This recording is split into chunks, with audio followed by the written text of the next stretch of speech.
Today we're going to talk about stress in a bit of a different way than we usually talk about it. It is. Because most of the time we think about stress as a negative, as something that is bad for us that we want to stay away from, when in fact, stress can be good or it can be bad. It can be bad. Really, there are really two kinds. Right. When we talk about stress kills, which it certainly does, raises blood pressure, causes all sorts of health and mental health problems. But there's I don't know how to divide this, good stress and bad stress, which really is chronic stress versus, I don't know how to phrase this other one. Acute. Adaptive stress, because short-term stress. Chronic stress is the problem, because over time you produce corticosteroids, and that damages your brain and your body. But there's an acute stress that actually can be helpful in many ways. And so we have to remember that chronic stress is one issue, acute or short-term stress, temporary stress is a second issue, might be beneficial. Right. Yeah, and that's where we get the title of today's podcast, Stress versus Distress. Right. So stress is and we'll talk more about the biology of stress tomorrow. Right. But when we think about what stress is, what it is, the function of stress, it is actually a very adaptive, necessary phenomenon. Right. Yes. We need stress because what stress tells us is that there's something wrong and we need to get to safety, or we need to make some change in our environment. Right. There's something in your environment that's not right. It tells you, it's sort of the sense that we have, that something is not, that gut feeling that we talk about, that something is not right and you need to do something. Right. Right. So that stress is very adaptive and it's very necessary. Distress is, as you were saying a moment ago, more chronic. This is stress that is causing an impairment, and usually it's because we are overwhelmed or in that stress response from far longer than we need to be, or over things that are not necessary. Right. I think a good example, if you can imagine a Native American tribe in 1750 or 1800, where they were living close to nature. Stress was really caused by hunger, hunger or disease. But diseases in those years killed people. Right. They didn't have the facilities to do anything about it, or the technology or the medications. So diseases usually killed. The other type was hunger. Okay, and when you are hungry, it motivates you to do something, but that will create a chronic condition. The problem today is we have many ways that we keep stress in our lives. And when we taught doctoral students, I would say to them, there's no primitive analogy to a PhD program or to going to medical school, because you're there for 4 or 5 or 6 or 7 years. Think of a physician in training. That's 6 or 7 years of chronic day in, day out stress, of producing and being tested and being evaluated and making life and death decisions. That's a new kind of stress, okay? And that can create problems in our bodies. But this other kind of stress actually gives us some advantage, okay? So, and we have to use these things to our advantage. You have to know about them and you have to use them. Right. Yeah, so the articles that we link to in today's show notes are from 2 sources that actually help us understand the benefits of stress and how to use stress to make us stronger, to make us better, to make us more informed, and to overall improve our level of functioning. And this is stress versus distress. Distress isn't This is how to use stress to your benefit. And because we're gonna emphasize distress much of the rest of the week later.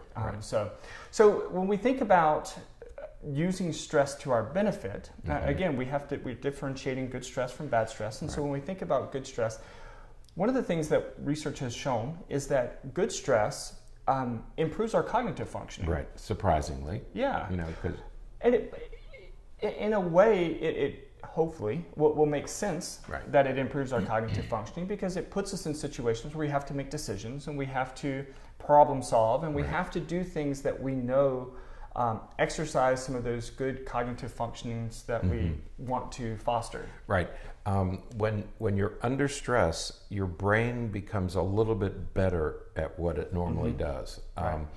we've all had that experience of, well, I can learn this stuff, but if I have a test tomorrow morning, I'm gonna learn it better. Right. The only thing you have to be careful of is our good friend, the Yerkes-Dodson law, right? Which, if you think of an inverted U, okay, turn a U upside down, a little bit of stress is good until you get anxiety, like test anxiety or performance anxiety, and then your performance goes down. Right. Okay, so think of an inverted U. As you move up one side, your performance gets better.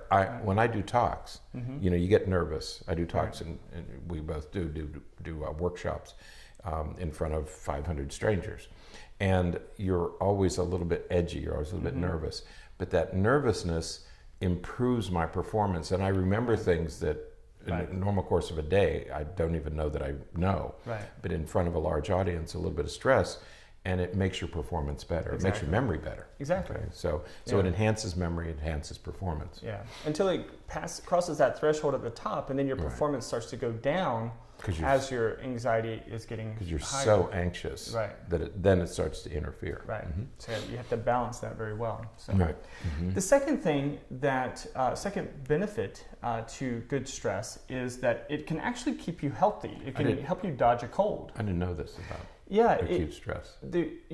As you get into the fight or flight, again, we're differentiating acute adaptive stress from chronic distress, because it's actually the opposite once it gets going too long.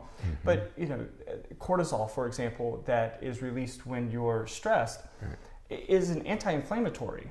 And I mean, when you go get a cortisol shot, for example, it's there to help relieve pain and pressure and things like that. And so when it's there temporarily, it can help you fight off a cold. It can help you prevent some forms of illness, but it can't be there for too long, because then it has an opposite effect. And that's a very complicated metabolic process.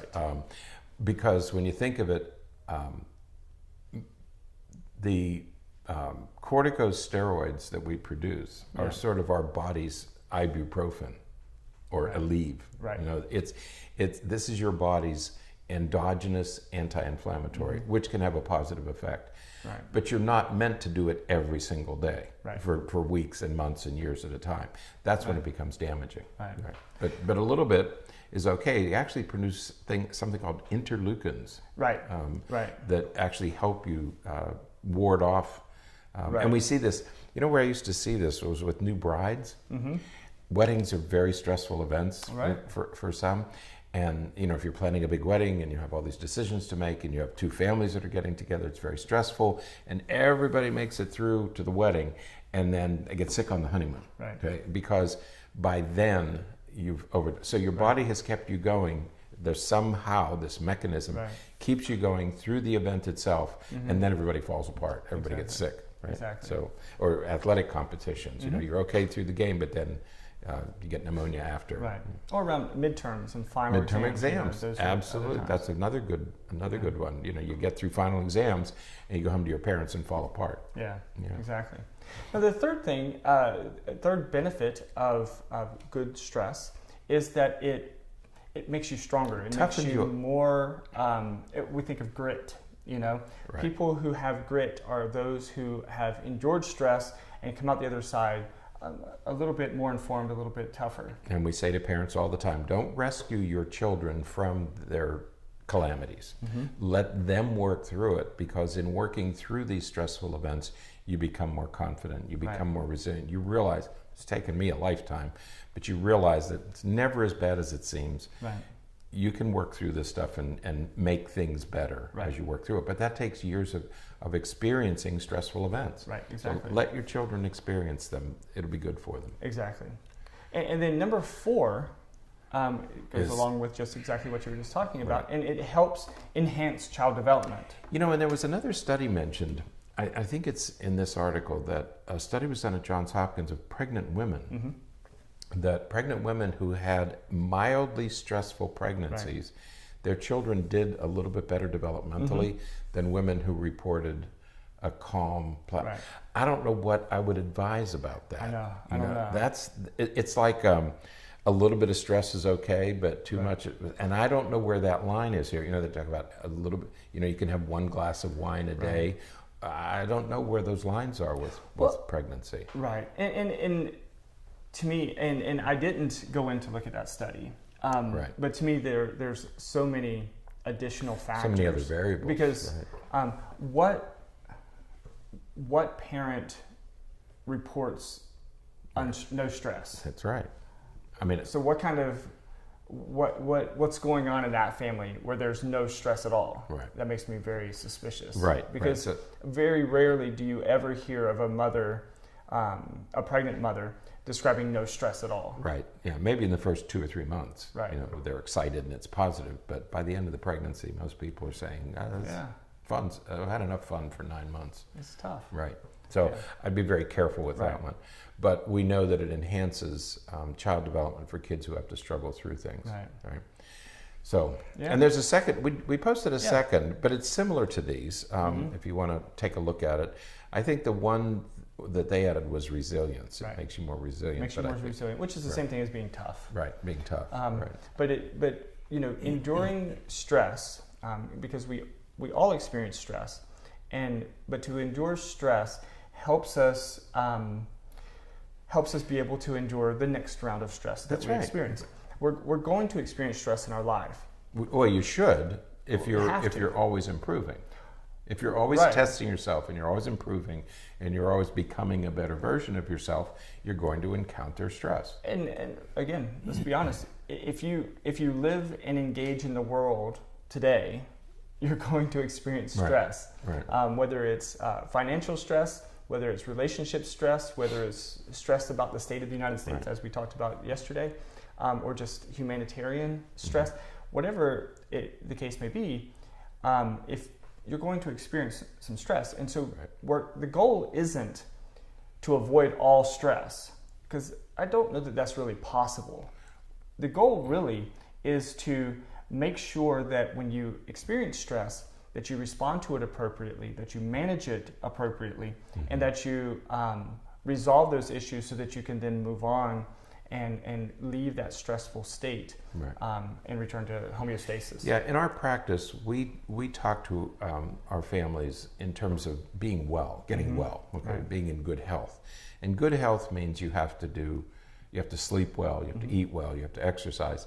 And the fourth is stress management, It's managing your stress, not eliminating it. Right. Don't try to eliminate your stress, and don't try to eliminate your children's stress. Some stress is good. Right. It helps you to become stronger, physically and mentally and emotionally. So don't ever try to be stress free. Right. Manage your stress. Don't try to eliminate it. Right. Absolutely. So, all right, that is it for today. Tomorrow we're going to talk about the biology of stress. Which is. We always like to talk about biology a little bit. So until next time, stay happy, stay healthy, and forget to be afraid.